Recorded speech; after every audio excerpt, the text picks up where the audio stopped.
Hello mga kabayan, welcome back na naman dito sa akin channel. Meron akong tips mga kabayan kung paano ba magpadami ng followers sa inyong mga Facebook feeds kabayan. So mga kabayan, meron lang unang tips na igagawin ko kabayan. 'Di ba kailangan natin mag-share sa mga groups, no? Tama 'yun kabayan, i-share natin sa mga groups, no? I-share natin sa ibang social media, i-share natin sa TikTok, at kung ano-ano pa saan natin i-share natin yung mga videos natin na ina-upload sa Facebook page kabayan.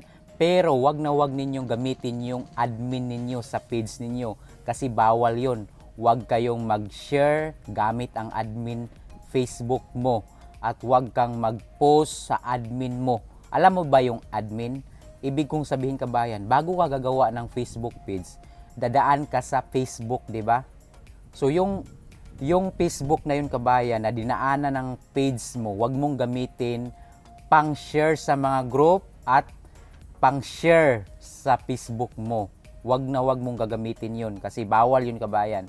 Gumawa kang ibang Facebook, gumawa ka ng ibang Facebook, dami Facebook, mag-join ka sa mga groups, mag-share ka doon kahit magalit sila, basta mag-share ka kasi may mga Facebook group doon na ina-accept, ina-approve nila yung mga ganyang mga sinishare natin na mga videos galing sa Facebook. Kaya upload lang tayo doon ng video, i-share natin sa group kabayan, i-share natin sa ating TikTok. Tapos kabayan, kung mag-upload din kayo sa inyong mga Facebook page kabayan, yun naman yung sana, yung video clear na clear kabayan.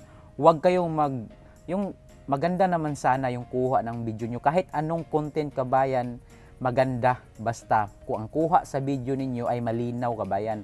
Tingnan nyo muna ito kabayan. Tingnan nyo muna itong Facebook page ko para may idea kayo sa mga ginagawa ko.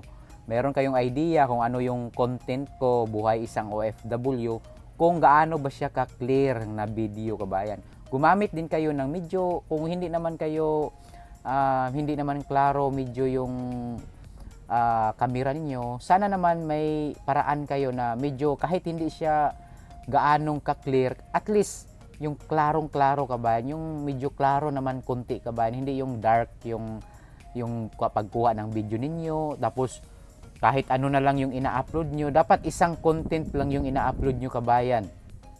Kasi once na may mag-viral, titingnan nila yung ibang content mo na parihas. Kasi example, nagko-content ka ng buhay OFW, pero meron ka namang ina-upload doon na mga nagbabasketball ka, naglalaro ka, talagang mahirapan yung ating mga followers niyan or yung nagbo-views sa ating mga page, sa ating mga videos. Dapat isang content lang, tapos dapat maganda yung clarity ng inyong camera. Kahit hindi gaano kalinaw kabayan, at least medyo okay naman sa paningin ng mga mata ng mga viewers. Tapos i-share nyo sa TikTok, i-share nyo sa mga group, i-share mo sa dami account mo, sa Facebook mo. Basta wag mo lang gamitin yung Facebook admin mo. Yun lang kabayan, sana ay meron kayong nakuha dito kabayan sa aking tips kabayan. Sana tingnan nyo muna yung sa screen kabayan yung Facebook page ko para may idea kayo dyan kabayan kung ano yung mga ina-upload ko kabayan. Ingat, pakishare naman sa aking video kabayan.